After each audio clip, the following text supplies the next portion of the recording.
कऱ्हेचे पाणी खंड पहिला आत्मवृत्त आचार्य अत्रे प्रकरण 19. तथा प्रविशती मालती.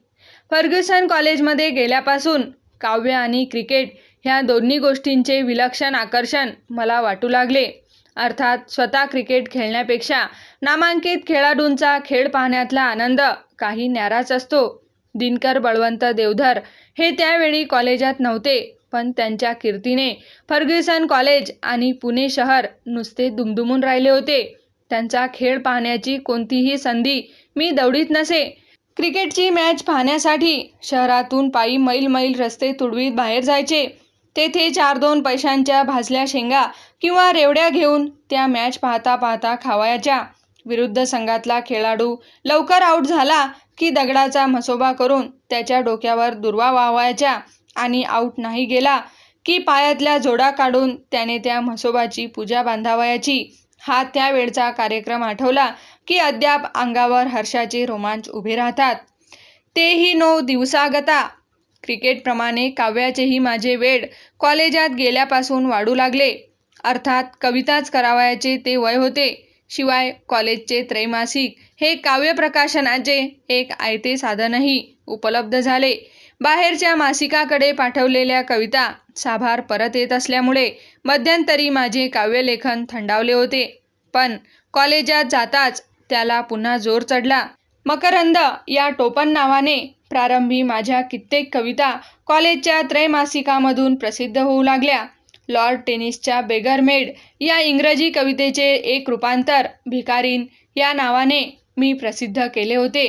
त्या कवितेचा पहिला श्लोक असा होता: स्तनविनिहित हस्ता सुंदर मंदपादे करित मधुर गानालाप चाले प्रमोदे रुळती कुरळ काळे कुंतल स्कंदभागी मुखकमल तियेचे वर्णिता भागतेगी. 16 वर्षांच्या विद्यार्थ्याने रचलेली ही कविता इतक्या वर्षांनंतरही वाईट लागत नाही.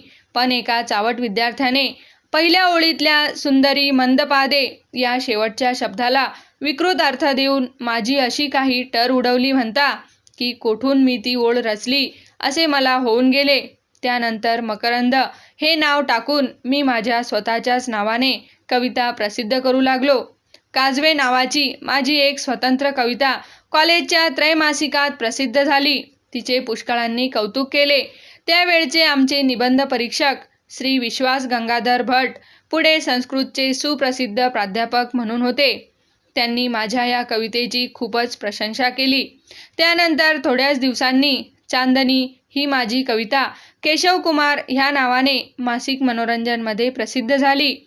त्या काळात मासिक मनोरंजनमध्ये एखाद्या कवीची कविता प्रसिद्ध होणे ही काही सामान्य गोष्ट समजली जात नव्हती. तो त्या कवीचा सर्वात मोठा बहुमान मानला जात असे. म्हणून मासिक मनोरंजनाचा मी कवी झाल्यापासून स्वर्ग मला 2च बोटे दूर आहे असे वाटू लागल्यास त्यात आश्चर्य नव्हते. अवघ्या 16-17 वर्षे वयाच्या माझ्यासारख्या विद्यार्थ्याच्या मनोरंजनमध्ये कविता प्रसिद्ध होऊ लागल्या ही बातमी ऐकून कॉलेजमधल्या कित्येक मित्रांना जसा मनापासून आनंद झाला, त्याप्रमाणे ज्यांच्या कविता मनोरंजनाकडून साभार परत आलेल्या होत्या अशा काही समकालीन पण वयाने ज्येष्ठ अशा कित्येक कॉलेज कवींच्या पोटात साहजिकच कळ उठली आणि मी दुसऱ्या कोणाकडून तरी कविता लिहवून घेतो अशा माझ्याबद्दल अफवा उठवल्या. अर्थात त्याची पर्वा करण्याच्या भानगडीत मी पडलो नाही, कारण मनोरंजनाच्या जवळजवळ प्रत्येक अंकात माझी कविता छापून येत होती. या काळात राम गणेश गडकरी ह्यांच्या घरी माझे रोजचे जाणे येणे होते. तेथे माझी गणेश विठ्ठल कुलकर्णी ह्यांच्याशी ओळख झाली. ते त्यावेळी मुंबईला उद्यान नावाचे मासिक काढीत असत. मनोरंजनमध्ये जशा माझ्या कविता प्रसिद्ध होऊ लागल्या तशी गणपतराव कुलकर्ण्यांनीही माझ्याकडे कवितेची मागणी केली. त्यानंतर माझ्या काही कविता उद्यानमध्ये प्रसिद्ध होऊ लागल्या. सारांश: फर्ग्युसन कॉलेजच्या पहिल्या वर्षात असतानाच मनोरंजन आणि उद्यान मासिकांचा कवी म्हणून मी काव्याच्या क्षेत्रात चमकू लागलो. ह्या काळात लघुकथा लिहिण्याचाही मला नाद लागला. पुण्याला गद्रे नावाचे इम्पिरियल बँकेमधले एक तरुण कारकून विहार नावाचे एक मासिक चालवित असत. त्यांच्या मासिकात माझ्या 4-5 स्वतंत्र लघुकथा छापून आल्या होत्या. पुढे लघुकथा लेखनाकडे मी फारसे लक्ष पुरविले नाही. फर्ग्युसन कॉलेजचे स्नेहसंमेलन त्या वर्षी श्रीमती सरोजिनी नायडू यांच्या अध्यक्षतेखाली साजरे झाल्याचे मी मागे सांगितले.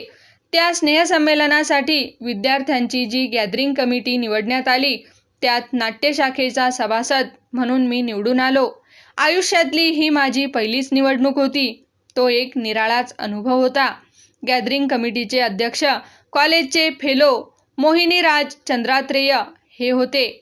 त्यांच्या खोलीत आमच्या कमिटीच्या वारंवार बैठकी होत. गॅदरिंगच्या वर्गणीचे पैसे त्यांच्याच खोलीत एकत्र पेटीत ठेवलेले असत. त्यांपैकी 300 रुपयांची रक्कम एके दिवशी दुपारी चोरीला गेल्याचे आढळून आले. ते पाहून बिचारे चंद्रात्रेय एकदम बेशुद्ध पडले. त्यांच्या तोंडातून अक्षरशः फेस बाहेर आला. त्यांना शुद्धीवर आणता आणता आमच्या नाकी नऊ आले. ती चोरी काही त्यावेळी सापडली नाही. पुढे काही दिवसांनी ती चोरी कोणी केली हे आम्हाला समजले. गॅदरिंग कमिटीतल्या एका विद्यार्थी सभासदाचे ते काम होते. विद्यार्थ्यांची घड्याळे आणि सायकली चोरण्याचा त्याचा धंदा पुढे 6 महिन्यांनी उघडकीस आला. तेव्हा त्याने पूर्वी केलेल्या इतर चोऱ्यांवर उजेड पाडला. त्यावेळी फर्ग्युसन कॉलेजच्या संमेलनामध्ये नाटके करण्याची बंदी होती. 2-3 वर्षांआधी झालेल्या एका नाट्यप्रयोगात काही गैरप्रकार झाल्यामुळे प्राध्यापक केशवराव कानिटकर यांनी कॉलेजच्या स्नेहसंमेलनामधून नाटकाचे अजिबात उच्चाटन करून टाकले होते. पण गॅदरिंग कमिटीमध्ये मी नाट्यशाखेचा प्रतिनिधी असल्याने रात्रीच्या करमणुकीच्या कार्यक्रमात नाटकाचे 3-4 फुटकळ प्रवेश करण्याची परवानगी मी प्रिन्सिपल साहेबांकडून कशीबशी मिळवली होती. बऱ्याच वर्षांनी हा करमणुकीचा कार्यक्रम होणार असल्याने सारे ॲम्फीथिएटर तुडुंब भरून गेले होते. पुढच्या रांगेमध्ये बहुतेक सर्व प्रोफेसर बसले होते. रँगलर परांजपे मात्र जागरण सोसत नसल्याने आले नव्हते. पहिला प्रवेश सूत्रधाराचा होता. त्यात सूत्रधाराचे काम मीच करून नमन नटवरा या गाण्याने सारे थिएटर दणाणून टाकले. दुसरा प्रवेश होता तारामंडळ नाटकातला. त्यात बेळगावचे केशवराव गोखले पुढे काँग्रेसचे नामवंत पुढारी झाले. ह्यांनी उत्तम काम केले. तिसऱ्या प्रवेशात मी आचार्याचे सोंग घेऊन राणा भीमदेवाच्या एका सुप्रसिद्ध स्वगताचे स्वतः मीच केलेले विडंबन म्हणून दाखवले. त्यामुळे खूपच हशा पिकला. चौथा प्रवेश असाच काहीतरी होता. पाचवा प्रवेश तोतयाच्या बंडातला होता. भाऊसारखा मोहरा आम्हावर का रुसला? पंचीप्यारा हा पोवाडा धर्म्या, सर्जा आणि निंब्या नावाचे 3 रखवालदार म्हणत आहेत आणि तिकडून अमला नावाची एक उत्तर हिंदुस्थानी बैरागीन येते. तिला ते घेऊन कोतवालाकडे जातात असा तो प्रवेश होता. अर्थात आमच्या प्रवेशात अमला पडद्याबाहेर येणार नव्हतीच. तेव्हा नुसते पोवाडे म्हणण्याचाच कार्यक्रम होणार होता. पोवाडे म्हणणाऱ्या ह्या 3 रखवालदारांचे काम स्वतः मी, के. ना. वाटवे आणि धोपाटे असे 3घे जण करीत होतो. हातात तुणतुणे आणि डब घेऊन जेव्हा आम्ही पोवाडा गाण्यास सुरुवात केली त्याबरोबर कट्टर सनातनी वृत्तीच्या प्राध्यापक बापूसाहेब कोल्हटकर ह्यांना फर्ग्युसन कॉलेजच्या पवित्र ज्ञान मंदिरात तमाशा आल्यासारखे वाटून ते ताडकन उभे राहिले आणि एखाद्या संतप्त ऋषीप्रमाणे आपले बाहू उभारून थांबवा थांबवा अशी त्यांनी आरोळी मारली. पण आम्ही त्यांच्या त्या आरडाओरडीला दाद न देता तो पोवाडा कसाबसा पुरा केला आणि संभाषणाला सुरुवात केली. एवढ्यात कोतवाल आला. पळा पळा असे ठरल्याप्रमाणे एक जण आतून ओरडला. त्याबरोबर कोतवाल आमचे काय करणार हे शब्द उच्चारताना धोपाटे ह्याने डाव्या हाताने आपले उजवे मनगट पकडून जो काही भयंकर अभिनय केला तो पाहिल्यावर मग 4-2 प्राध्यापक एकदम आरोळ्या ठोकीत खुर्चीवरून उठले आणि त्यांनी आमचे ते नाटक मध्येच बंद पाडले. या गोष्टीचा दुसऱ्या दिवशी कॉलेजात खूपच गवगवा झाला. प्राध्यापक कोल्हटकर यांनी मला पकडून प्रिन्सिपल परांजपे ह्यांच्या पुढे उभे केले. माझी तर भयाने गाळण उडून अगदी बोबडी वळली होती. काय झालं म्हणून परांजप्यांनी आपल्या नेहमीच्या उग्र मुद्रेने आणि करड्या स्वराने विचारले. झालेला प्रकार मी भीत अर्धवट स्वरूपात कसाबसा वर्णन केला. प्रिन्सिपल परांजपे यांना काही हसू आवरले नाही. चल जा मूर्ख कुठले असे हसत हसत ते माझ्या अंगावर खेकसले नि त्यांनी माझी बोळवण केली. त्याबरोबर राईट अबाउट टर्न करून मी अशी काही धूम ठोकली म्हणता की पुन्हा वळून देखील मागे पाहिले नाही. त्यावेळी कॉलेजात विद्यार्थिनी अगदी हाताच्या बोटांवर मोजण्या इतक्याच असत. फर्स्ट इयरच्या आमच्या 3 तुकड्यात एकंदर 500-600 विद्यार्थी होते, पण विद्यार्थिनी अवघ्या 3च होत्या. त्यांची नावेसुद्धा मला आठवतात. मालती भांडारकर, शांता नरवणे आणि वारुताई शेवडे. ह्या मुली प्रोफेसरच्या मागोमाग प्रवेश करीत नि तास संपला की त्यांच्याबरोबर निघून जात.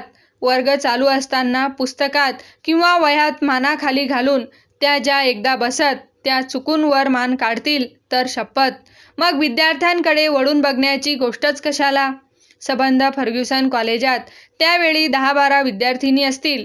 अशा परिस्थितीत कॉलेजमध्ये प्रेमप्रकरण घडण्याची त्यावेळी मुळीच शक्यता नव्हती. पण नाही म्हणायला काही गमती घडत असत. प्रिन्सिपल परांजपे ह्यांच्याशी नाते असलेला भावे नावाचा एक विद्यार्थी त्यावेळी होता. तो कोणातरी विद्यार्थिनीच्या प्रेमात पडल्याच्या आख्यायिका अधूनमधून कानी येत. तेव्हापासून कॉलेजात त्याचे नाव प्रेमभावे असे पडले. प्रेमभावे का? तर त्या काळी खाडीलकरांच्या मानापमान नाटकातले प्रेमभावे जीवजगी या नटला हे गाणे अतिशय लोकप्रिय झालेले होते. BAच्या वर्गात त्यावेळी पुतळा नावाची एक विद्यार्थिनी होती. तिचे आडनाव सांगत नाही. पुण्याच्या शनिवार पेठेत राहणारा गोळे नावाचा एक विद्यार्थी आणि ही पुतळा ह्या दोघांना एका सायंकाळी फर्ग्युसन कॉलेजच्या गच्चीवर प्रेम करताना कॉलेजच्या गड्याने पकडले. अशी एक दिवस कॉलेजमध्ये बातमी उठली. त्या प्रेमस्थळी पेढे आणि वेलदोडे सुद्धा म्हणे सापडले आणि तो पुरावा कुणीतरी प्रिन्सिपल परांजपे ह्यांच्या पुढे नेऊनही म्हणे सादर केला. ह्या बातमीत कितपत सत्य नि तथ्य होते काही सांगता येत नाही, पण तिने फर्ग्युसन कॉलेजात कित्येक दिवस असा काही धुमाकूळ उडवून दिला म्हणता की काही विचारू नका. इंटर सायन्समध्ये त्यावेळी बेगम नावाची एक मुसलमान विद्यार्थिनी होती. ती अत्यंत काळी आणि कुरूप होती. त्यामुळे साऱ्या कॉलेजचा थट्टेचा आणि उपहासाचा ती एक ठराविक विषयच होऊन बसली होती. एका दुपारी ती कॉलेजच्या बोटॅनिकल गार्डनमध्ये एका बाकावर काहीतरी वाचित बसली होती. तिने आपला उजवा पाय डाव्या मांडीवर उचलून आडवा ठेवला होता. तिच्यापासून काही अंतरावर बागेचा माळी खुरप्याने गवत कापीत होता. गवत कापताना तो मान खाली वाकवून आडवी करी. अशा रीतीने गवत कापीत तो हळूहळू पुढे सरकत होता. त्याच्या त्या हालचालीचा काहीतरी विपरीत अर्थ बेगमने केला. तिला वाटले की काहीतरी दुष्ट हेतू मनात धरून आपल्या रोखाने माळी येतो आहे. त्याबरोबर ती एकदम किंचाळली आणि टणकन उडी मारून पळत सुटली. माळ्याला वाटले की एखादे विषारी किडूक चावल्यामुळेच तर ही बाई किंचाळत पडत सुटली नसावी ना. त्याबरोबर तोही उठला आणि तिच्या मागे पळत सुटला. ती पुढे पळते आहे आणि तो मागून धावतो आहे. तब्बल 10 मिनिटे अशी त्यांची त्या बागेत धावपळ चालली होती. एवढ्यात कोणीतरी बागेत आले आणि मग समजुतीचा सारा घोटाळा उलगडला. ही घटना दुसऱ्या दिवशी कॉलेजात जेव्हा आम्हाला समजली तेव्हा हसता हसता आमच्या मुरकुंड्या वळल्या. नाहीतरी ती मुलगी थोडी चावटच होती. प्राणीशास्त्र, बायोलॉजी हा तिचा विषय होता. तिच्याच वर्गात दक्षिण हैदराबादचा हादी नावाचा एक गोरापान, उंच आणि राजबिंडा विद्यार्थी होता. त्याचे राहणे वागणे अगदी नबाबासारखे होते. एक दिवस बेगमने त्याच्या विरुद्ध आपल्या प्राध्यापकांकडे तक्रार केली की हादी माझ्याकडे वाईट नजरेने बघतो. तेव्हा हादी असा खवळला म्हणता बेगमकडे बोट दाखवून तो प्राध्यापकांना म्हणाला, "can you believe sir that I would ever look at this monkey? या माकड तोंडीकडे मी बघेन हे तुम्हाला खरे तरी वाटते का?" ह्या बेगमवर राम गणेश गडकरी ह्यांनी एक कोटी केली होती असे म्हणतात. फर्स्ट इयरमध्ये असताना तिची भाषा संस्कृत होती. गडकरी त्यावेळी तिच्याच वर्गात होते. प्राध्यापक पानसे हे मालती माधव नाटक शिकवित होते. प्राध्यापक पानसे हे मोठे विनोदी प्राध्यापक होते. त्यांच्या वर्गात ढवळीकर नावाचा एक अतिशय काळ्या वर्णाचा विद्यार्थी होता. त्याला उद्देशून प्राध्यापक पानसे म्हणावयाचे, "कृष्णोप्पी धवलीकरा, रंगाने काळा असला तरी नावाने गोरा आहे." त्यावर चिडून तीच कोटी ढवळीकराने प्राध्यापक पानसे यांच्यावर उलटवली. "अहो, मी ढवळीकर असेन, पण तुम्ही पानसे आहात." पानसे म्हणजे कोण? पानम कृत्वा गटारे शेते इति पानसे. दारू पिऊन जो गटारात झोपतो तो पानसे. एवम गुणाविशिष्ट प्राध्यापक पानसे. मालती माधव शिकवीत असताना त्यांनी नाटकातला भाग मुलांना शिकविण्यास प्रारंभ केला. पहिलेच वाक्य त्यांनी जे वाचले ते असे होते, तथा प्रविशती मालती. त्यानंतर मालती प्रवेश करते. हे वाक्य प्रोफेसरांनी वाचावयाला आणि वर्गात बेगमने प्रवेश करावयाला एकच गाठ पडली. त्याबरोबर कपाल कुंडलाच, असे गडकरी एकदम मागाहून मोठ्याने ओरडले.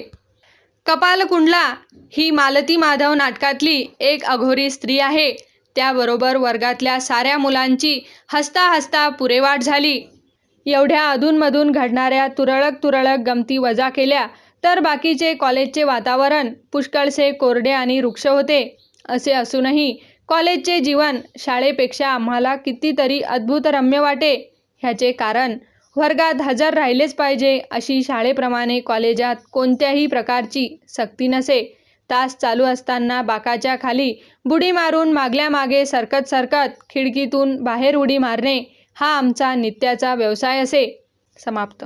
नवनवीन पुस्तके ऐकण्यासाठी आमच्या चॅनलला सबस्क्राईब, लाईक व शेअर करा आणि तुमच्या काही प्रतिक्रिया असल्यास आम्हाला नक्की कळवा. धन्यवाद. जय हिंद.